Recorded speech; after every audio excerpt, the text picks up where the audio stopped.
Hello, everyone, and welcome back to the Jake's Take with Jacob Iglesias podcast. I'm your host, Jacob Iglesias, the chief content producer and writer of jakestake.com, a pop culture entertainment news website. America's Got Talent is back for its 16th season on NBC. It is also Jake's Take's 10th season covering the show. I am very excited to be talking with the comedian Gina Brillon, who was part of season 16's second episode of Judges Auditions. Gina has been doing stand-up since she was 17 years old. She also appeared on various TV shows such as Live at Gotham, Chelsea Lately, and The View. I want to give a special shout out to my friends over at Fremantle and NBC for this opportunity. So without further ado, let's go directly to my conversation with Gina Brillon. I'm at your schedule to talk with me today. I really appreciate it. Thank you. I appreciate it too. Press is actually, ironically enough, one of my favorite things to do. Even though a lot of people don't like doing press, I find it still a fun part of the job. Awesome. All right. So when did you get interested in comedy, and how did that passion evolve into desire to pursue a career in the entertainment industry?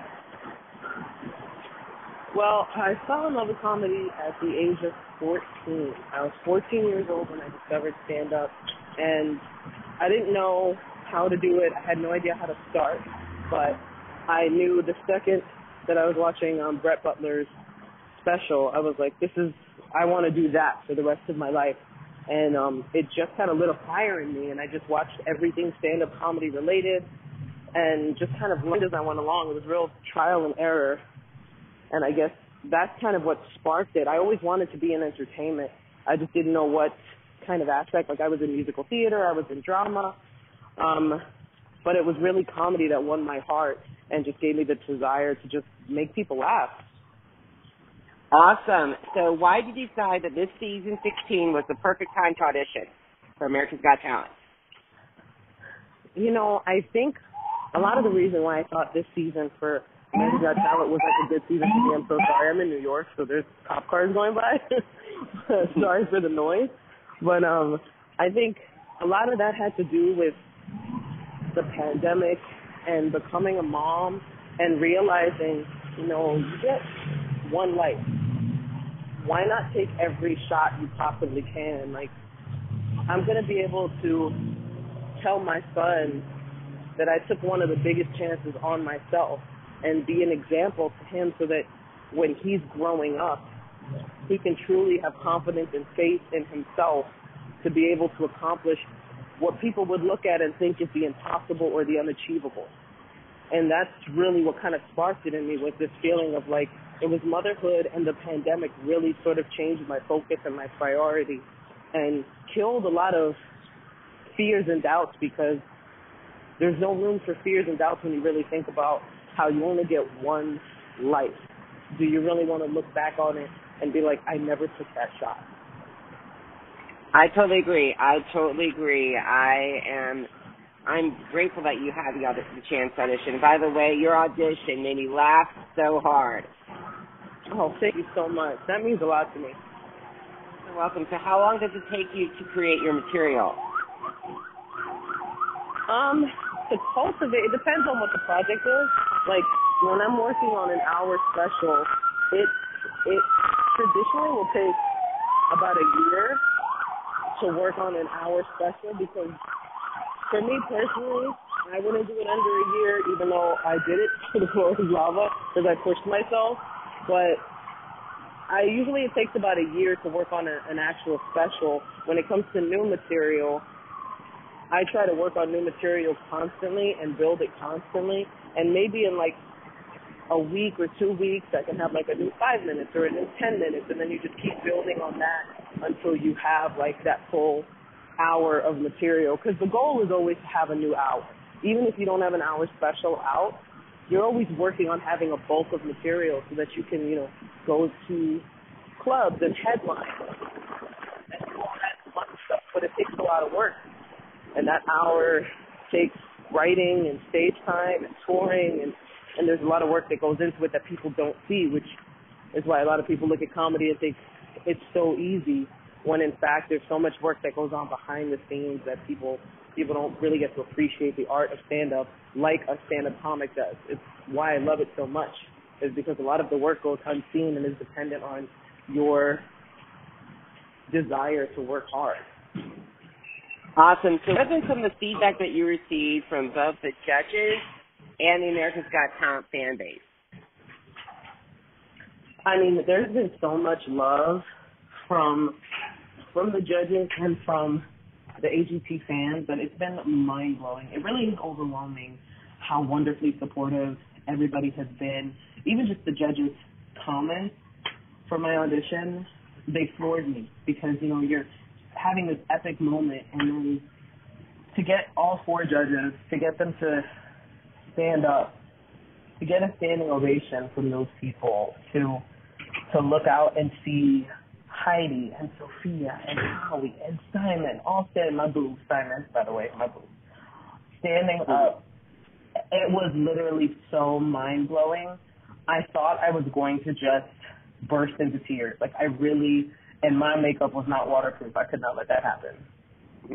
I totally understand, especially Heidi, because she's been wrestling with comedians over the past couple of seasons.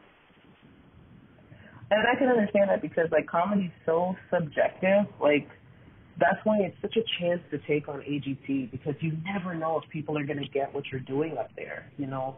And, I mean, seeing Heidi smile, like, that was best, because I know she's rough on comedians, and it's a rough world in general, the world of comedy. So I'm kind of used to the harshness a little bit, so I always appreciate the love when it's there. So just seeing them smile and see them have a good time, like, I loved it. All right, I want to throw out a hypothetical at you. Are you ready, Gina? Yeah. All righty. If you make it to finale night at the Dolby Theater and Terry Crews announced that you won America's Got Talent, you would become the first comedian to win the show. So what would being the first comedian to win AGT mean not only to you, but also to comedians in general? Just thinking about it brings tears to my eyes. Like, literal tears of, like, I've thought about it. Like, I've thought about it so many times, like, you know, because the possibilities really are endless. Like, you have to examine that what if. Like, what if I did win? What would it feel like? What would it mean to me?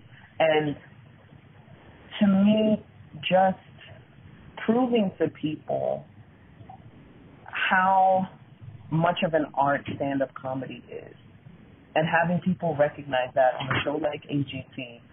Because like I said, I think it's really hard for people to realize how much work goes into stand-up when you're performing alongside of singers and acrobats and people like that, and it just looks like you effortlessly go up there and do your thing, whereas these people are physically, you know, so remarkable. It's really hard to look at comedy and be like, oh, that's just as hard. And I think that's partially why a comic has never won, is because it's so difficult to look at that and see that. And if I did win that, I just think it solidifies to people like, no, comedy really is a difficult art form to master, and I have such a love for it, such a deep-seated love for comedy that, I mean, I've performed with 102 fever, like, very safely, obviously, making sure that I wasn't touching anything, but I've performed when I had food poisoning. I've performed when I've had things in my life that have gone wrong. I've still gone out and just performed to make other people experience that happiness. And to have that moment, to have that winning moment, would be so unbelievably overwhelming and wonderful and validating. And I would hope, and this is my hope in general for the trajectory of my career, is I want to be able to open doors for future generations, not just of comedians, but of performers. Especially, you know, as a Puerto Rican girl coming from the Bronx, like, I want to be able to show people where I'm from that anything is possible. And to win AGT, that's like the ultimate dream. That would just put hope in so many people. And, I mean, it's hard to describe a feeling like that. So I feel like I have to use so many words to really emphasize just how impactful something like that would be to me. Just like it would be to any winner. It's the most impactful thing that would ever happen in my life besides becoming a mother, which is top tier level impactful. So, and congratulations on becoming a mom. Thank you so much. It is amazing. Alrighty, so we got to start wrapping up. So America's Got Talent just announced auditions for season 17. If you had the opportunity to meet with fans who are interested in auditioning for the show, what advice would you share with them? The best advice, I'll say two things. One thing was a piece of advice given to me by my manager during a very difficult time in my life. She said to me something that she shared with her daughter as her daughter was pushing her bike up a very steep hill. And her daughter was saying, I can't do it. It's so hard. And her mother said to her, and my manager said to me, you can do hard things. Yes, this is difficult. Yes, it's intimidating, but you can do this. If you are a performer, this is what you do. Just go up there and do what you do, no matter the outcome. Go up there and take a chance on yourself. Bet on you. And the second thing that I will say is, for me, just as a little tip, meditating was key. Staying focused and meditating and keeping your mind focused on the things that are within your control. I couldn't control the reaction from the judges. I can't control the reaction from the audience, but I can control performing to my best ability. I can get up there and do my absolute best, and that is what is within my control. So concentrate on what is within your control and just know you can do hard things. You can do it. Awesome, Gina. Well, on behalf of my audience, thank you so much for coming on to my podcast. In addition, Gina, we are all rooting for you to hit the Dolby Theater and to entertain America. Yeah, thank you so much. I appreciate the support, and thank you so much for having me. You're so welcome, Gina. I'm looking forward to, hopefully, to future interviews, and thank you so much for taking time out of your schedule to talk with us today. Anytime. Thank you so much. And that was my conversation with Gina Brillon.